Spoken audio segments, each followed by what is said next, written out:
Well, again, Bob's going to be performing on the 24th of February. That's at Van Wezel here in Sarasota with Dina Martin, and it's going to be a great show. And Bob, I guess you still do what? You said about 50 to 100 dates a year around the country? No, they'd put me away. Oh. And I'd be divorced also. and my wife, except for a little record money, my wife was in from the first dollar, so no, I do about 25. Okay, yeah. A couple times a month, that's not bad.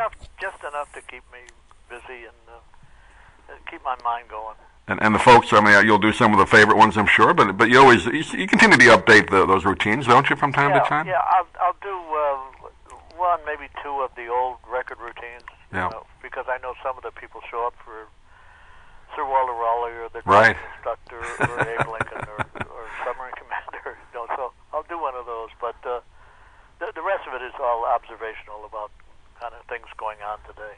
I know you said at one time you change it around a little bit because the people mouthing the routine back to you can throw you off. It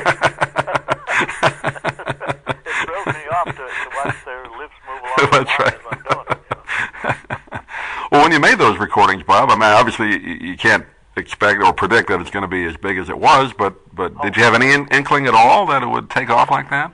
Oh, none at all. No. I thought it may be.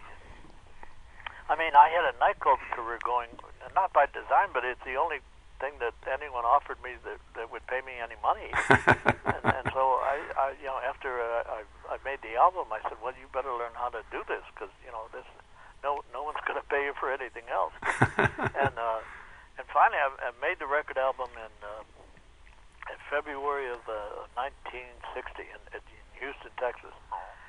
And around April, I called Warner Brothers and I said, what happened to the album?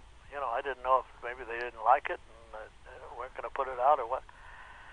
And they said the record's going crazy in Minneapolis. Wow! It's just the people they would publicize in the newspaper the driving instructor at 5:30. You can hear the submarine commander at 8:30. So I was totally unprepared for the reception that it got, and it got that year. It got album of the year. Album of the year, Grammy. That's right. Yeah. Yeah. I know you also started in radio. I've heard you tell that story. Is that kind of how you developed the one person, kind of dialogue with one person style through radio? Yeah. Another guy and I, Ed Gallagher and myself, we had a kind of a poor man's Bob and Ray. Right. Syndicated radio show, which I call it syndicated, but it was only. It was Northampton, Mass, at Jacksonville, Florida, and Idaho Falls, Idaho. Oh, you're coast to coast almost. Almost, not quite. And at the end of the 13 weeks, one of the stations stiffed us. I forget which one it was, and then the other two wanted to pick us up again, and we said, we can't afford to do this anymore. It's costing us too much money out of pocket. But yeah, that's where the ideas came from. Especially the submarine commander I remember we were stuck for an idea and we just kind of, Ed and I improvised, and then Ed was in advertising, got an offer to go to New York, and he was married and had kids, and so then I had to figure out whether I was going to work as a single or try to find another partner. Decided to work as a single, and so took some of the routines that Ed and I did and made them like the submarine commander, made them one-sided, conversation. Only, I guess, you, maybe Shelley Berman, and I think I saw somewhere, maybe George Jessel did a little phone routine, but not too many comedians have used that style. So it's a different kind of style. I understand. I've never researched it, but someone told me that one of the very first records that Edison ever put out was a thing called Cohen on the Telephone.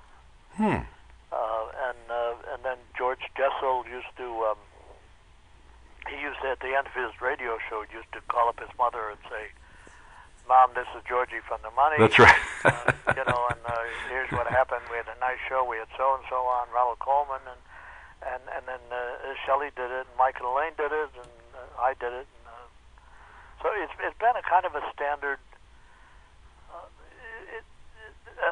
thing you could do in comedy.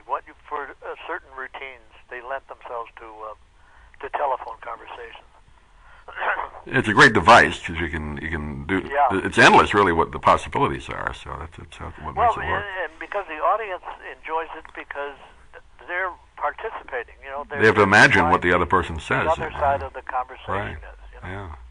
That's great. Well, Bob, I appreciate. When they applaud at the end of it, they're really applauding themselves. That's right.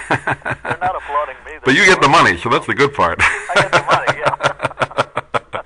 Well, Bob, I really appreciate you taking a few minutes. Again, a big fan of yours over the years, and we look forward to seeing you at Van Wezel on February 24th, and we'll come backstage and say hello if that's all right. Terrific. And thanks for being with us. Thank you. Great. We'll talk to you soon.